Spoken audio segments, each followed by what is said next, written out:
If you're like most people, you're probably asking yourself, what is Vanilla Ice doing these days?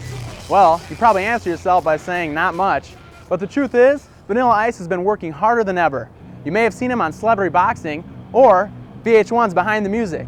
He has also been racing motocross, acting, and yes, his music career is still very much alive.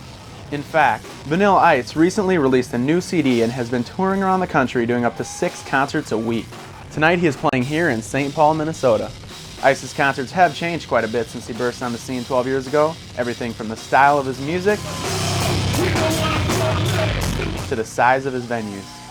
He used to play in front of crowds of up to 60,000. Now 1,000 is pushing it. Still, that doesn't stop Ice. You sold over 17 million albums. You've been in movies. You just released a new CD and you tour around the country nightly. Why do you keep working so hard? For the love of music. The music is my passion, it's my expression, it's my therapy, and I'm just grateful that people appreciate what I'm doing, and I'm going to cater to them. That's what I'm doing. You started with hip hop, and now you do rock too. What kind of music can we expect from you in the future? You never know. I take it day by day. I try to set goals and stuff, but I don't make plans, years and stuff in advance what I'm going to be doing musically, because I don't know what's going to happen in my life. Like I said, it's about expression, and every time I go in to make one song, I catch that vibe in the studio. So it's hard to predict what I'm going to be doing a year from now in the studio. It's just all whatever is a reflection of my life, and that's what music should be about. Okay. Through your career, your music style has drastically changed. How has your audience changed with that over the years? Tremendously. I mean, we still have the old school fans, and I love it and I appreciate them. Some of them kind of grew with me. Some of them didn't. They still appreciate the old stuff. But, like I said, the music is a reflection of my life. So, I had to match the intensity that I was writing about with the intensity of a band. So that's why I have the band.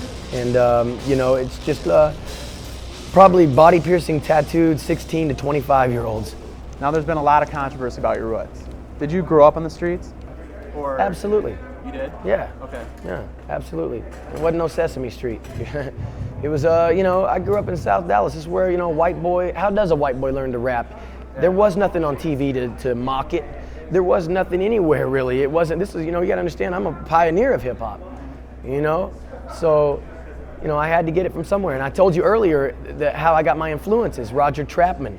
I didn't grow up to Led Zeppelin, Van Halen, and AC/DC. I was aware of that. I grew up to Roger Trapman, Parliament, George Clinton, Funkadelic, the Zap, the Gap Band.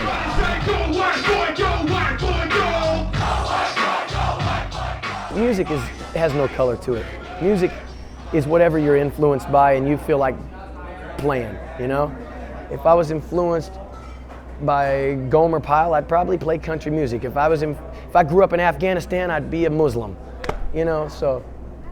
All right. Music is universal. It's not about color or anything. I was influenced by a black form of music, and it portrays in what I want to do and how I, express myself. That's it. Many people do anything to have the money, power, and the fame that you have. Yet on VH1's Behind the Music, you say that you wouldn't wish your life on your worst enemy. Why do you say that? Because it's always polished looking from the outside in. And until you walk the shoes, you can only imagine. And all you have to imagine on is what the media has portrayed, what it is like to be a celebrity. And they polish it all up, They see the red carpets, paparazzi's taking pictures of them, getting out of limousines. They see women, they see money, they see everybody admiring them and everything. But they don't see the real life of living it. You know what I'm saying? And living it is a lot of work and a lot of stress, a lot of therapy. I've spent thousands of dollars on therapy. It gets to you, man. It's people pulling at you left and right. You're a product instead of a human, and you got to learn to adapt to this whole thing. And it's not easy, man. It's not easy. Okay. And that's why I say. Plus, I tried to commit suicide in '94 because I was like the loneliest person on the planet. Yeah, I wrote a suicide note. My friends dumping buckets of cold water on me. I overdosed on heroin. Tattooed a leaf on my stomach, so I turned over a leaf, and I've been sober since. And that weekend kind of lasted me 6 months, and I'm out of it. And now I'm back on focusing on my music and what really means something to me, and I'm using it as therapy, so it's my outlet. Okay. Somebody hears that you're coming to town. All they know about you is your past. What do you tell them to get them to come to your concert? Hey, you remember the past? Bring that memory, come to the show. and experience that memory and everything that happened, just like you opened up like photo album and you looked at that. Well, you're going to have that same memory here, a great time, a smile on your face, entertainment, and most of all, you'll be surprised, shocked and surprised if you've never seen what I'm doing now, because it's definitely on a different level, but it's also, you know, entertaining and through the roof on the energy level. So we have fun, man. You can't deny the energy that we have on stage. You'll see that we play with passion. All right. Well, that's my last question. Do you have anything else you'd like to add? I'm golden. All right. Thanks a lot. Right on. My pleasure, man.